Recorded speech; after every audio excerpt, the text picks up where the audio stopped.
Il est des moments dans l'histoire de France où la situation du pays appelle au sursaut. Ce sursaut vital des peuples dont la survie est en jeu. Ce moment, nous le vivons. Dans cette élection présidentielle qui détermine pour la France peut-être de manière irrémédiable un choix de civilisation, les Français m'ont fait l'éminent honneur d'entendre mon message de premier tour. Conformément à la logique des institutions et à ma volonté inaltérable de réaliser l'unité des Français pour le redressement du pays, j'ai lancé un appel à tous les patriotes. Certaines voix individuelles se sont fait entendre avec courage, sans fléchir malgré les pressions d'un système qui cherche à se survivre. Je tiens à les en féliciter et les remercier du plus profond du cœur. Hier, Nicolas Dupont-Aignan a répondu à cet appel qui scelle pour cette élection et pour l'avenir la grande alliance patriote et républicaine. Je lui en exprime ma gratitude. Nicolas, merci.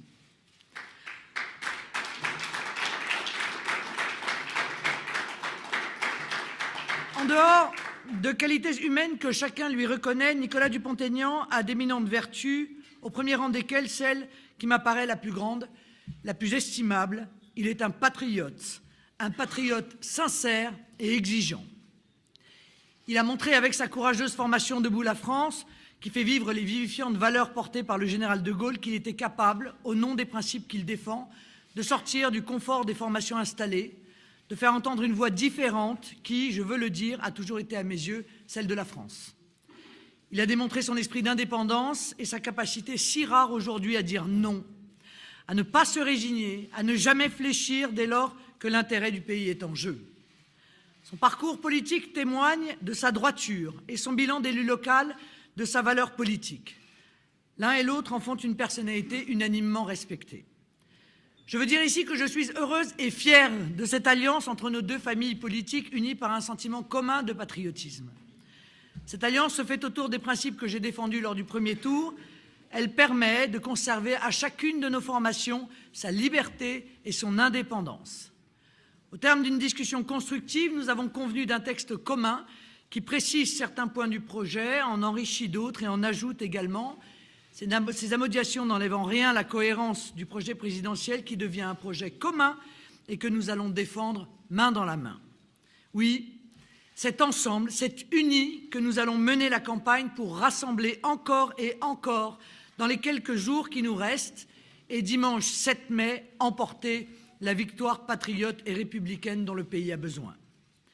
Nous devons arracher notre pays à la finance, à la soumission, au grand tourbillon de la mondialisation qui nous emportera si nous l'affrontons sans savoir nous protéger.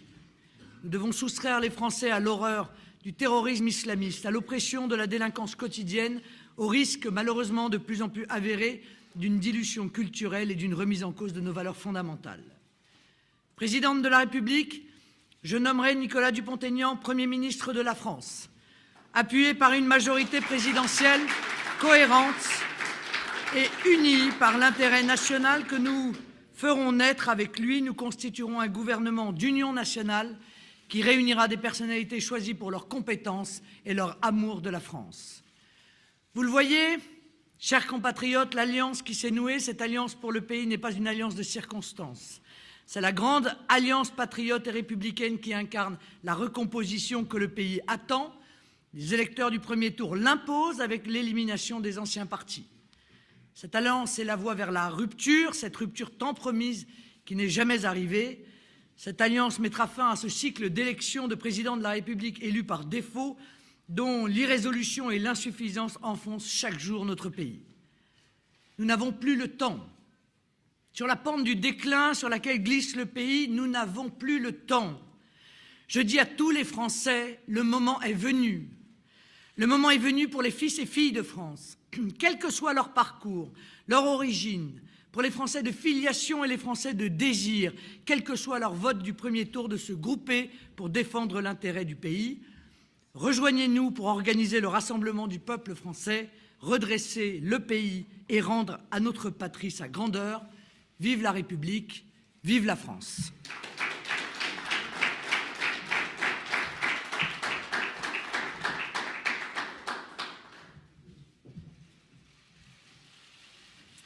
C'est un jour historique.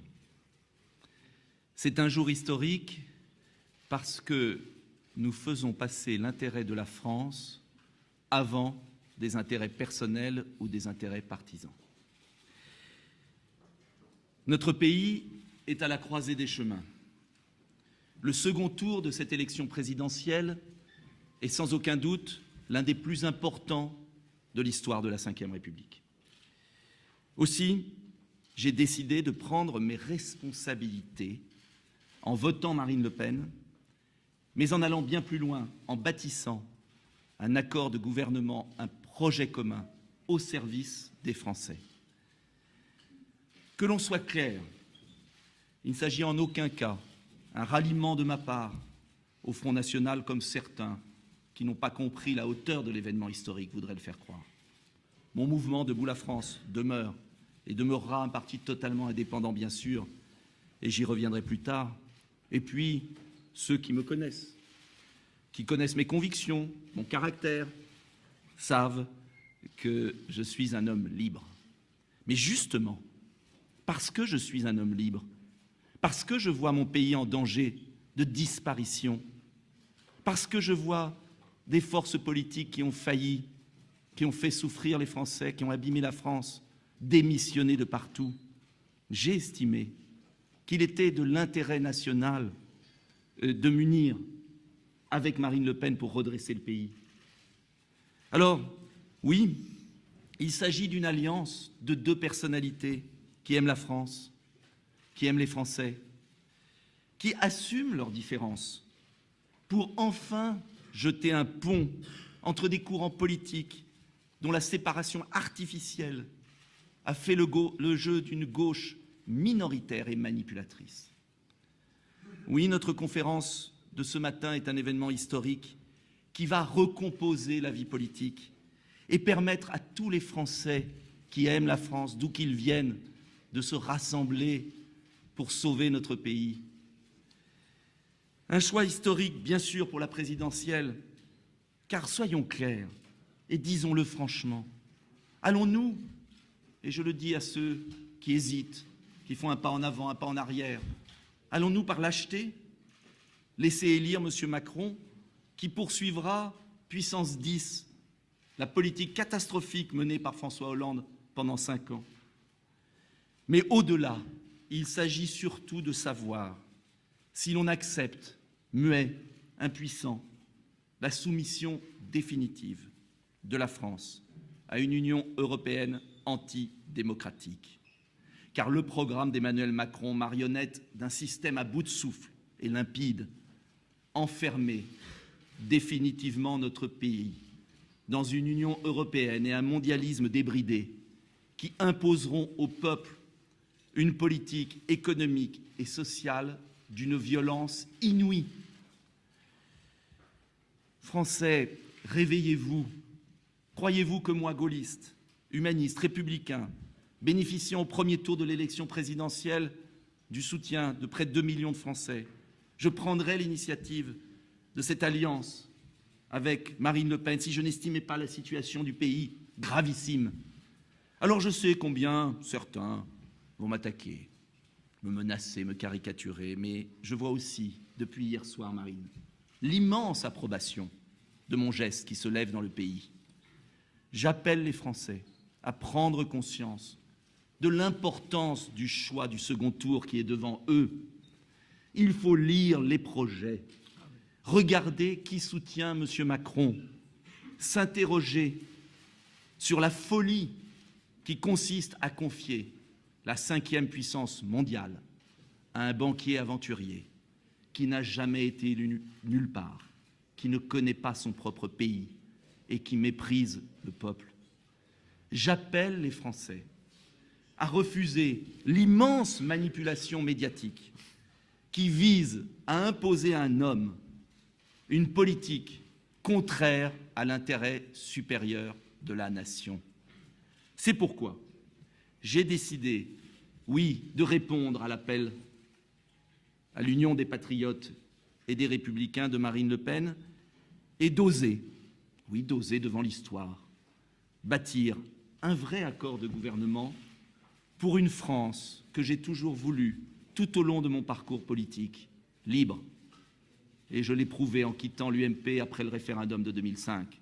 Forte, en ayant un programme de reconstruction économique, de relocalisation, de développement scientifique, de projection dans l'avenir de notre pays, et juste, car on ne redressera pas le pays en faisant souffrir les Français. Alors, cette feuille de route qui vous a été communiquée permettra aux Français de tous horizons, de toutes origines, de toutes croyances, d'être pleinement rassurés sur mon geste politique. Je veux le dire très clairement. Nous nous sommes rencontrés à plusieurs reprises cette semaine. Eh bien, cette feuille de route, nous l'avons rédigée en quelques minutes parce que c'était évident. Et ce que je veux vous dire aujourd'hui, c'est que quand la France est partagée et quand on veut la défendre, ce qui paraissait peut-être impossible est devenu évident et possible. Et ce que nous avons fait ensemble pour la France, j'invite les Français à nous rejoindre et à sauver leur pays. C'est ainsi, tout le reste n'est que du détail, que de l'écume, mais il y a une vraie vague qui se lève dans le pays. Et je veux dire aux Français qu'il reste très peu de temps, très peu de temps. Je veux les supplier de penser à leur pays, à l'histoire millénaire. Notre pays, on n'a pas le droit de le laisser tomber. On n'a pas le droit. Et j'invite tous les Français à faire leur examen de conscience et à se dire très simplement, est-ce qu'on continue 5 ans de plus ainsi? Ou est-ce qu'au contraire, on fait confiance à cette union des patriotes et des républicains de France, d'où qu'ils viennent, qui vont se réunir, qui vont sauver notre pays et qui, pendant 5 ans, travailleront ensemble avec une seule mission, vous rendre la France dans un meilleur état qu'on l'a trouvé. Vive la République, vive la France.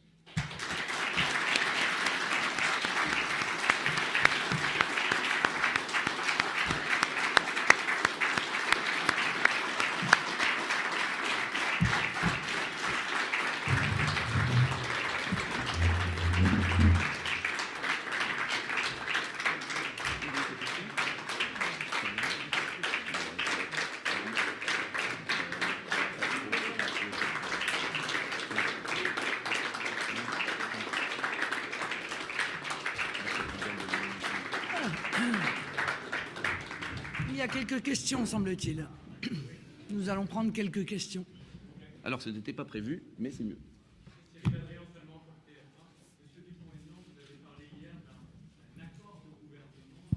Les ajouts au programme présidentiel de Marine Le Pen, quel type d'ajouts sont-ils? Vous l'avez dans le document qui vous a été remis. Il est arrivé. Très bien. Il y a certains points. Nous sommes différents. Nous voulons bâtir une France forte, libre, juste. Certains points économiques, par exemple. Nous avons précisé la pensée sur, par exemple, la taxe sur les importations. Je voulais moins systématique et nous en avons discuté. Nous avons tout à fait pensé qu'elle pouvait être une taxe anti-dumping essentielle pour protéger notre industrie avec souplesse. Je pense aussi au combat que je mène en faveur des personnes en situation de handicap, qui a été un des grands combats de ma campagne présidentielle, qui est une cause que je défends depuis 20 ans. Et j'ai souhaité que cette cause soit renforcée, elle était déjà, mais qu'elle soit approfondie encore dans le programme de Marine Le Pen. Et puis, il y a des points qui me tiennent à cœur, comme la reconnaissance du vote blanc. J'ai pensé que c'était très important. Voilà, c'est un ensemble de choses, parce que, encore une fois, moi, je reste moi-même. Je viens tel que je suis, et je viens avec la confiance des électeurs qui ont voulu un projet présidentiel qui était différent, celui de Marine. Mais c'est justement cette différence et cette union de différences qui fait la force de notre alliance et qui est la garantie pour les Français d'un pluralisme, d'une capacité de rassemblement. Donc, c'est un texte précis mais qui n'a pas été difficile à rédiger, parce que chacun a vu qu'il fallait, oui, déblayer le terrain et montrer aux Français, vous savez, qu'on aura très peu de temps pour sauver le pays et qu'il faudra aller à l'essentiel. C'est une sorte de... Je ne sais pas si Marine aime le terme, parce que chacun a sa culture, chacun son... Mais le comité de salut public, pour sauver le pays, avec des gens d'horizons différents. Ben voilà, on se retrouve et on va sauver notre pays. Mais c'est extraordinaire ce que nous vivons ce matin. C'est vrai. Est-ce que vous avez vu faire des concessions sur certains points de vos programmes, sur 144 engagements?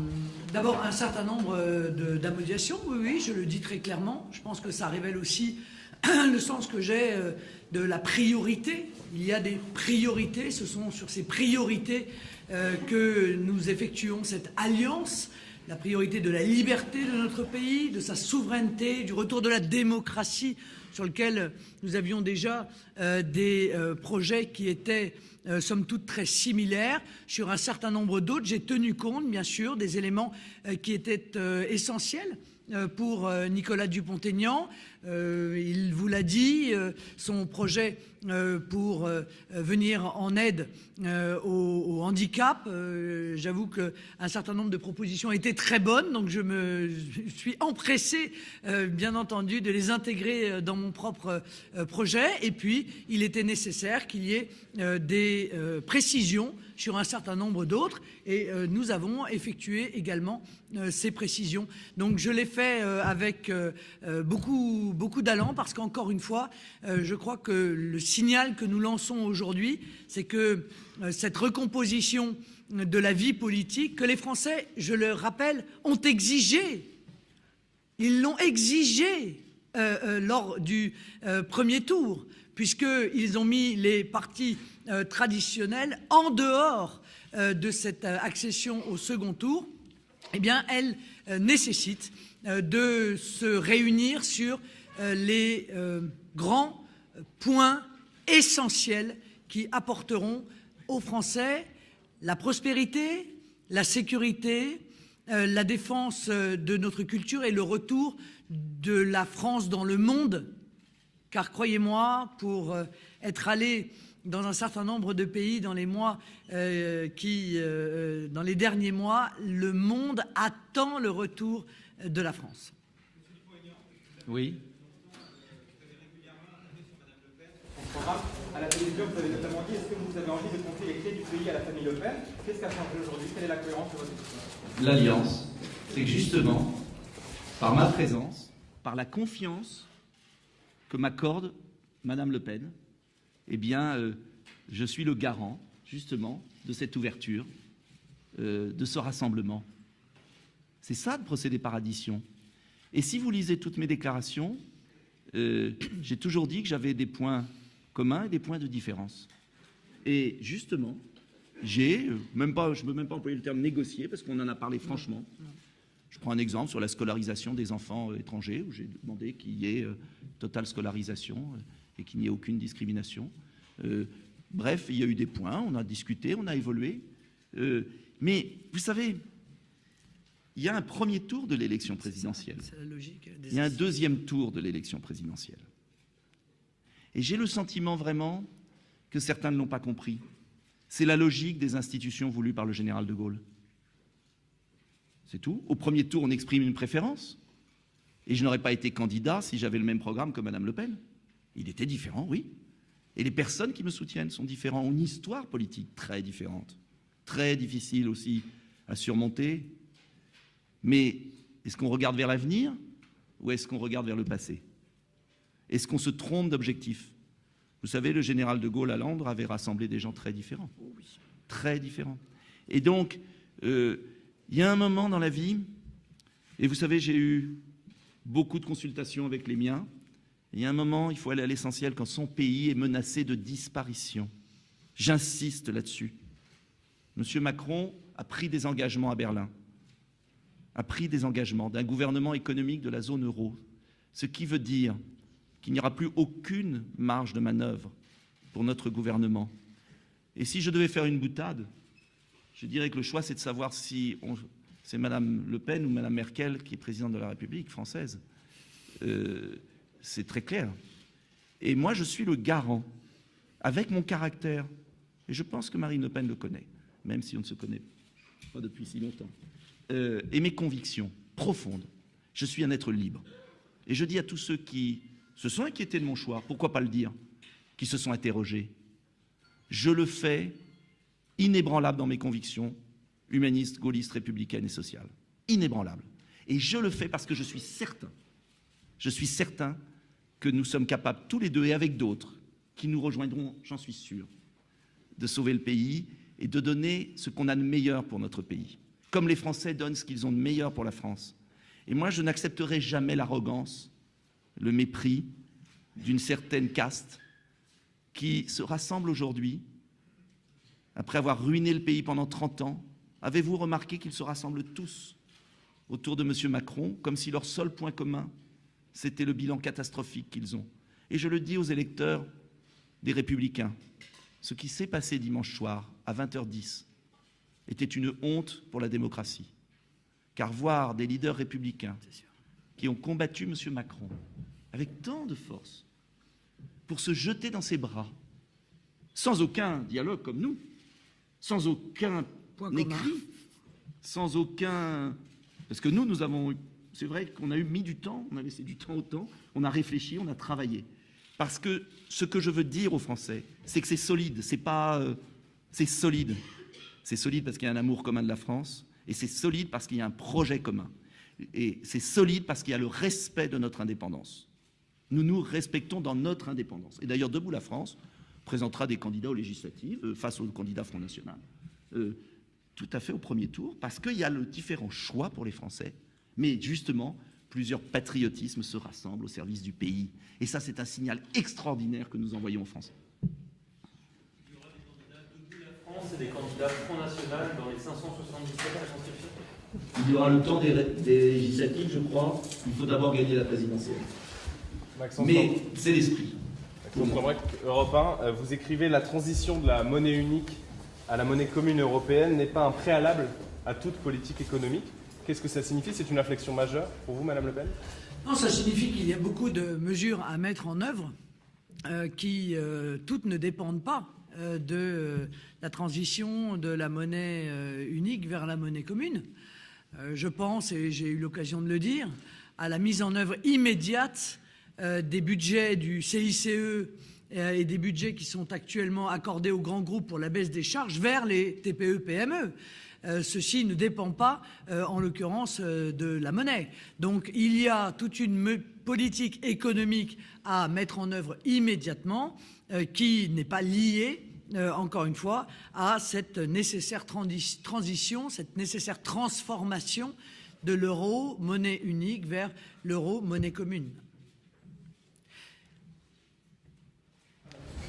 Madame Le Pen, hier, M. Mélenchon a dit que Le Pen était encore pire que Emmanuel Macron. Ça sera difficile alors de gagner. Il me semble que M. Mélenchon a exprimé un vote personnel, il n'a pas appelé à voter. Il a donc admis que chacun de ses électeurs avait la possibilité, en conscience, de choisir son vote. Encore une fois, Nicolas a eu raison de rappeler quelles sont la logique de quelle est la logique de nos institutions. La logique de nos institutions, c'est que chaque Français, dans les quelques jours qui le séparent du deuxième tour, va devoir se poser la question, voilà, la question essentielle. Qu'est-ce qui pour moi est majeur? Qu'est-ce qui pour moi est prioritaire? Et je suis convaincu que face à cette question essentielle, compte tenu du projet de M. Macron, de dilution de notre pays, de négation même de ce qu'est la France, sa culture, sa grandeur, son histoire, mais aussi face à la violence du projet social qui est le sien, de concurrence terrible, un projet que j'ai décrit en disant qu'il est fratricide, puisqu'il vise à lancer la guerre de tous contre tous, toutes les entreprises contre les entreprises, les salariés contre les salariés. Eh bien, face à ce choix, je le dis clairement, il y aura, et je crois beaucoup, d'électeurs qui ont fait le choix de M. Mélenchon au premier tour, d'électeurs qui ont fait le choix de M. Fillon au premier tour, qui nous rejoindront. Voilà, qui décideront que le projet que nous portons est en même temps le plus juste et le plus susceptible de rendre aux Français leur souveraineté, leur liberté, la maîtrise de leur destin, mais aussi de protéger notre économie, notre sécurité, notre identité nationale.